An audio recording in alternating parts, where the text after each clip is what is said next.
Magandang hapon. Ito po ang aking kambing na inadobo. Ayun po. Masyado pong spicy to eh.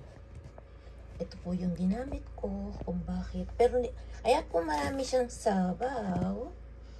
Ito po yung ginamit ko. Ay, hindi kita. Ayan. Ayan, pang spicy. Tapos marami tayong bawang. Siyempre, 3 times ko pinakulan. Hindi ko nagamit yung aking pang stick. Ano ba yun? Pressure cooker. Kasi ang lalim, hindi ko na mahahalukay. Ayun po, dito na siya niluto.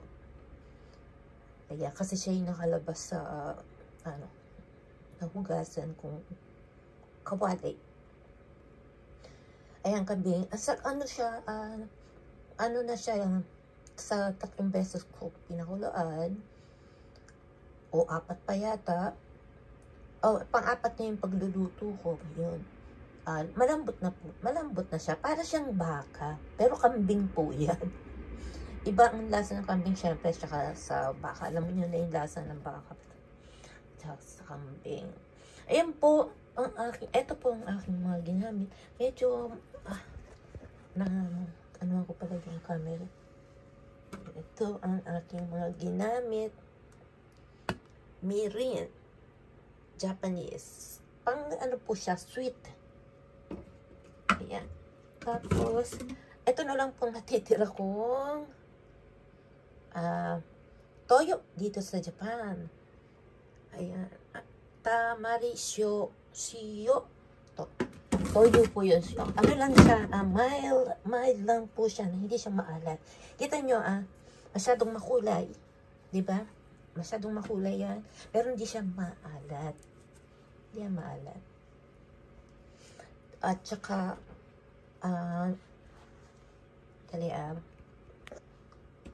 ito, bawang. Naginamit ko. Ay, ito yung kita ba? Okay.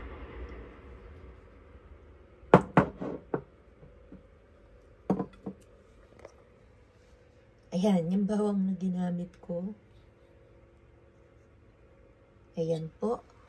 Pero nag-grind na rin po. Gumagawa na rin ako ng niyan.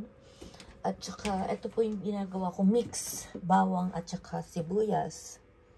Pero dito sa, bote ng kamayan ko na ilagay kasi walang paglalagyan. Kaya, yung mga bote na, tinatabi ko po siya, kita nyo sa peanut butter ko na ilagay. Diba? Kaysa bibili pa ako, ganyan lang naman kung ang sakaling may tatapon na lang po yan. Hindi na bili ako ng bili ng mga kung ano eh. Ang dami ko na po bili na po tambak na po dito. So, ito na nga. Luya, syempre. Ang dami po niyan, luya. Tapos,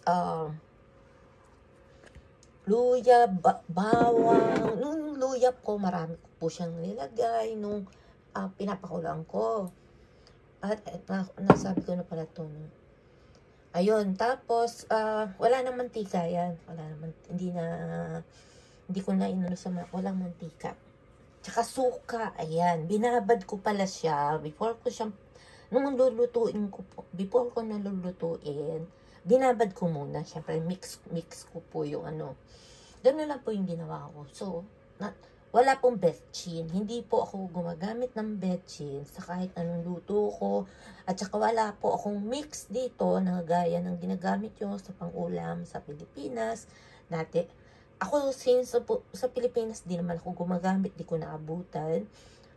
Yung natural na luto ng kung yung nakalakihang luto ko. Yun lang po ang gamit ko sa mga ingredients. Ayun, hindi pa uso yung mga mix po nun. Cubes lang yata na uso nun, pero hindi rin eh. Basta yung makalumang Tagalog na luto po. Ito pong ginawa ko dito sa kambing. Ewan ko, yes, syempre may kanya-kanyang version na ngayon. Dami ng mga version ng luto.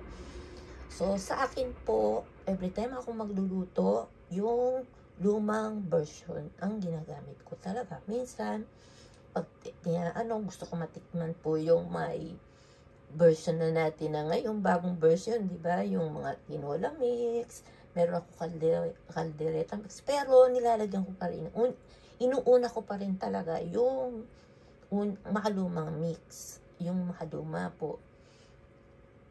So, ngayon, yung ating kambing, nakadalawang kain na po ko nung kagabi at saka kanina. Late ko na to na na video Nalimutan ko mag-video ng Tsaka hindi pa ako makapag-video yung habang nagluluto. Kasi makipot po, hindi ko na mapapakita sa inyo. Makipot po tong lugar na to. Yung lugar ko saan ako nag-video. Ayan, nag-extra table pa ako dito para lang dyan sa lutuan kong yan. Hindi ko po ginagamit tong gaas kasi mahal po ang bayad. Mapapamahal po ako dahil sa condition ko po sa ngayon, wala akong work. Hindi ko po kayang bayaran yan. Pinastop ko muna pati yung heater ko. Pakulo lang ako ng tubig na mainit para makakaligo or doon ako sa anak ko pupunta. Kaya pag ngayong taglamig na, doon ako maliligo. Or dito, bibili ako ng maraming gas, bombe kung tawagin, gas po dito. So, wala na nga. Ayan, wala na nga siya. Ito po yung gas na ginagamit ko sa kalilang. Ayan, ito po yung gas. Ayan, ubos na po siya. Katapon na yan. Nakadalawa po ako niyan kasi sa pakulo. Malakas pala, ang lakas. So, sa 4 times ako yung 3, tapos yung luto na ubos. 2 ganyan na ubos. Okay, dito lang po ang sharing ko. Thank you for watching. Like and comment.